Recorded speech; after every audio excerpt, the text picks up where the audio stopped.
Setelah jurnal kita selesaikan, jurnal penyesuaian kita selesaikan, neraca saldo sudah terupdate, sehingga terbentuk neraca saldo yang disesuaikan. Seperti berikut ya. Di sheet neraca saldo disesuaikan.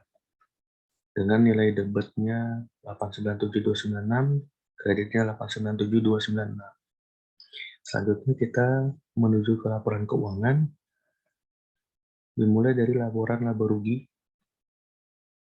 Pendapatan penjualannya 580 juta, dikurangi penjualan, potongan dan retur, diskonnya juga, sehingga pendapatan netonya 571.264.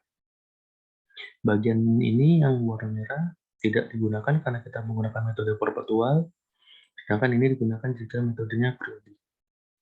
Dengan beban pokok penjualan 403.700, laba rugi kotornya 167.564.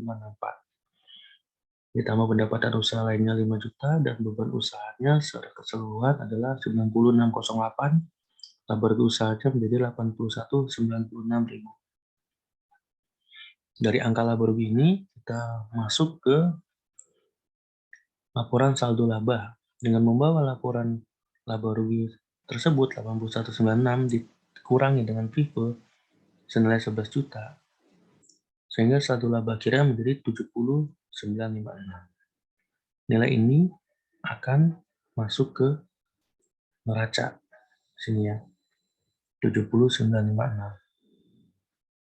Neracanya kita lihat dengan keseimbangan 279.592 pada total aset, total likuiditas dan ekuiditasnya juga 279.592, sudah balance di sini ya. Ada balance check-nya sudah 0. Selanjutnya kita menyusun laporan arus kasnya. Kita balik lagi ke sheet jurnal. Kita klasifikasikan akun-akun kas. Kita lihat di tanggal 2.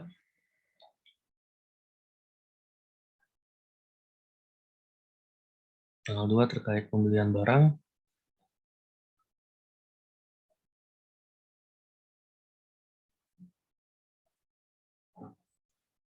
Jadi sini pengeluaran kas operasional.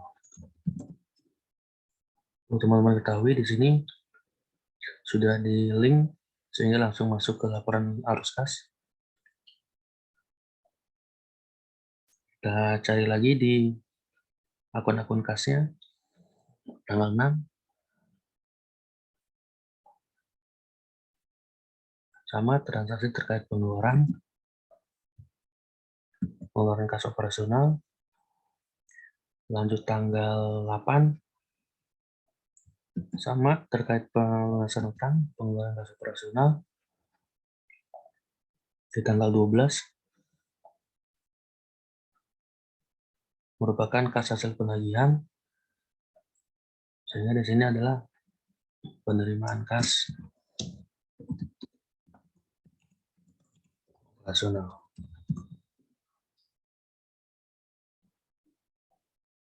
Tanggal 14 pembelian perlengkapan toko termasuk kategori pengeluaran kas operasional.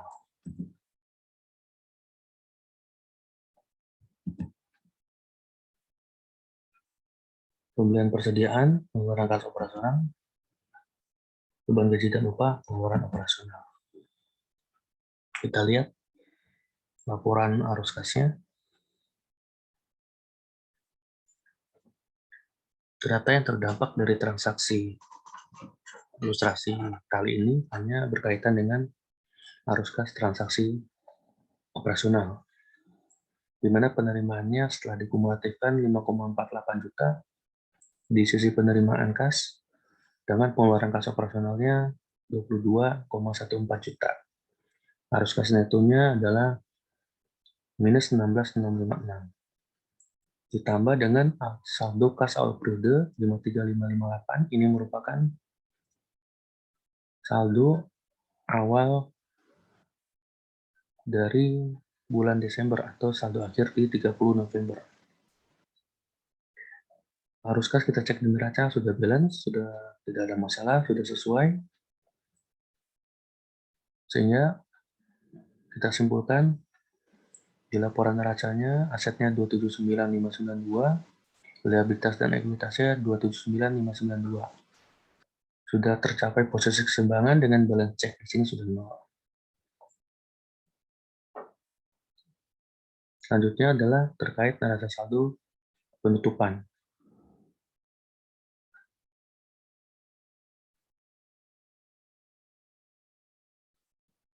Kita masuk ke sheet journal closing.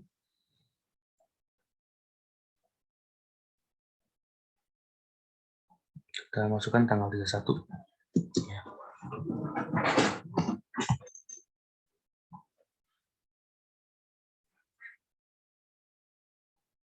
Yang perlu ditutup terkait yang pertama adalah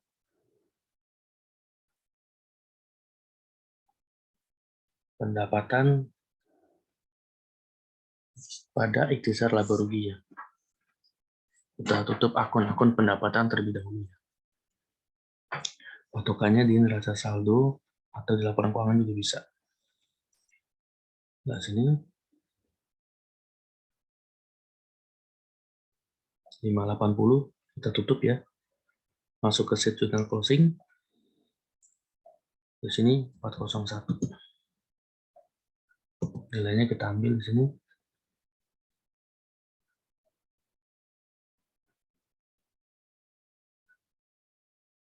Ini ya, 580.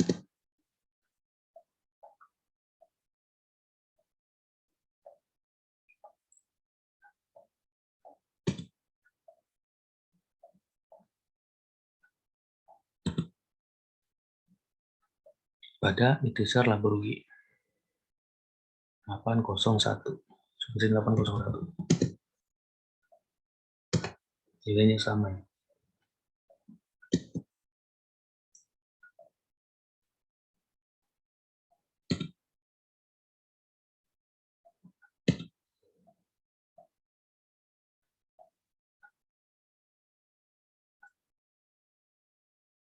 Kita masukkan pendapatan lainnya nih. Kita tutup juga pendapatan lainnya.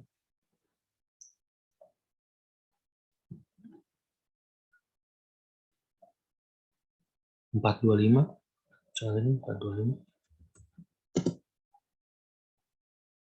Pada ikhtisar laba rugi.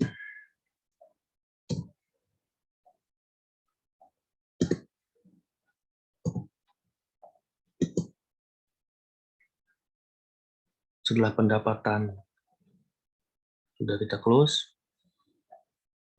hanya dua ya, pendapatan penjualan dan pendapatan lainnya. Kita masuk ke closing di akun beban. Di sini keterangannya menutup pendapatan. Lanjut di tanggal 31 kita menutup beban.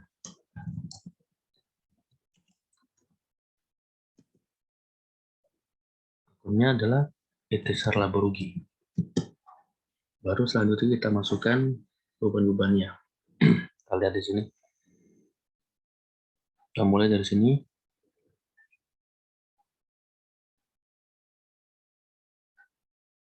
Retur dan potongan penjualan.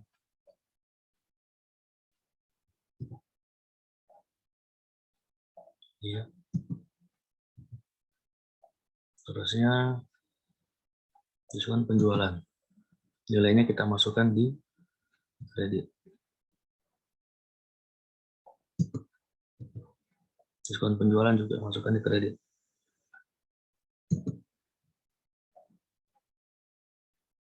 Lanjut ke beban pokok penjualan.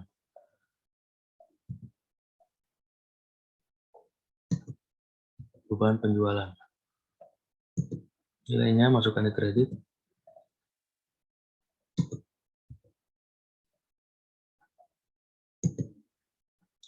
Lanjut ke beban gaji dan upah.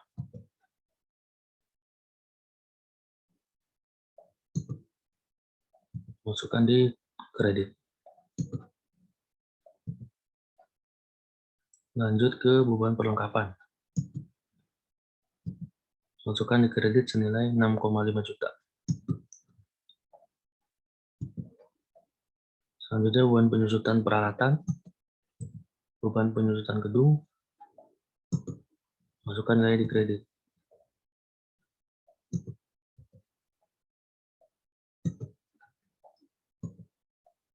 Tambahkan lagi beban asuransi, beban sewa, dan beban administrasi. Nilainya letakkan di posisi kredit.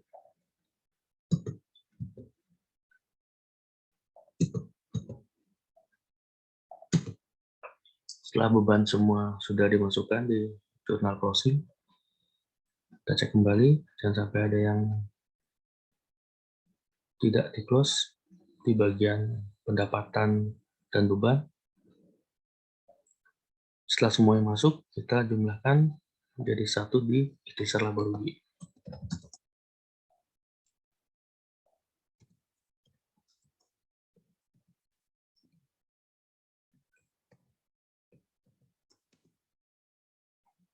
Rp503.044.000 pada ikhtisar laba rugi. Selanjutnya kita menutup berkaitan dengan laba yang diperoleh 81956. Masukkan tanggalnya, jurnal tutup ketiga, menutup laba yang diperoleh.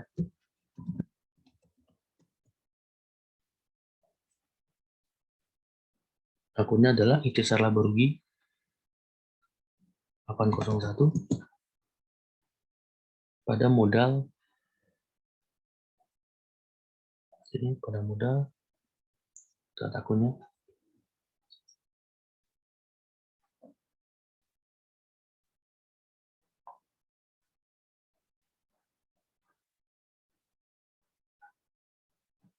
ini ya 311, masukkan sini 311. Nilainya sesuai laba yang dihasilkan.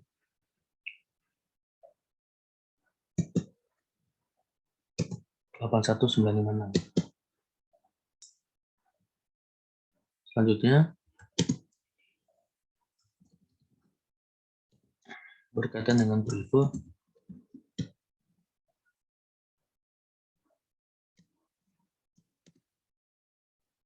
akunnya adalah 312.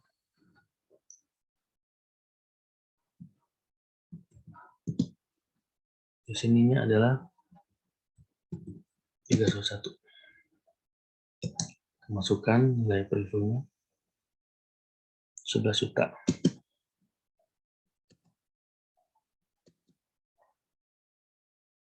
Dari jurnal closing ini tentu akan mengupdate di buku besarnya. Mengupdate pada baris yang mutasi jurnal penutupan.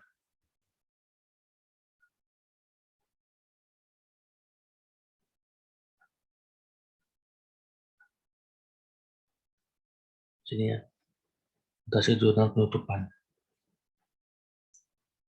Sehingga dengan terinputnya mutasi jurnal penutupan dengan input yang sesuai lawannya, kita lihat di sini beban formal debit, lawannya kredit, sehingga saldo sudah menjadi 0. Untuk akun-akun pendapatan dan beban sudah jadi 0. Nih ya, kita lihat sudah jadi 0. Neraca saldo setelah penutupannya, kita lihat dari atas, bagian neraca, dan di bawah sini bagian laba ruginya dari pendapatan sampai beban sudah menjadi 0. Di sini dikasih catatan akun yang ditutup sudah menjadi 0. Sehingga dari sini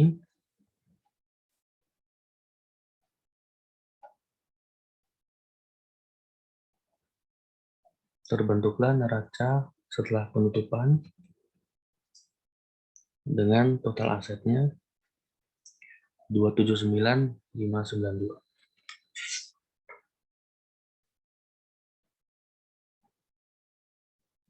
Dan liabilitas dan ekuitasnya juga sama, 279.592.